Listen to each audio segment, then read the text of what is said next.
Simba Sports Club imeendelea kuandika historia mpya katika soka la Afrika, ikiwa ni mojawapo ya timu zinazong'ara katika mashindano ya kimataifa. Timu hiyo kutokea jijini Dar es Salaam ilicheza mchezo muhimu wa kombe la shirikisho Afrika dhidi ya Al Masry, na licha ya kutoka sare ya 2-2 ilifanikiwa kushinda kwa mikwaju ya penalti 4-1, hivyo kufuzu kwa hatua ya nusu fainali. Hii ni hatua muhimu kwa Simba ambayo sasa inajiandaa kukutana na Stellenbosch FC katika nusu fainali ya kombe la shirikisho Afrika. Stellenbosch FC ilitinga nusu fainali baada ya kuwatoa Zamalek ya Misri, na hivyo Simba itakuwa nao katika hatua ifuatayo. Matokeo haya yanaashiria nguvu na utayari wa Simba Sports Club kushindana na timu kubwa barani Afrika. Kwa mujibu wa ratiba rasmi ya CAF, mechi ya kwanza ya nusu fainali itapigwa tarehe 20 Aprili 2025 katika uwanja wa Benjamin Mkapa jijini Dar es Salaam. Mechi ya marudiano itachezwa tarehe 27 Aprili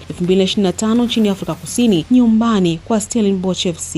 Simba Sports Club si wageni katika mafanikio ya kimataifa. Katika miaka ya karibuni, klabu hiyo imeweka rekodi nzuri katika mashindano mbalimbali barani Afrika. Ligi ya mabingwa Afrika, Simba Sports Club imewahi kufika hatua ya robo fainali mara kadhaa, ikiwa ni pamoja na mwaka 2018 walipotolewa na TP Mazembe na mwaka 2021 walipotolewa na Kaizer Chiefs.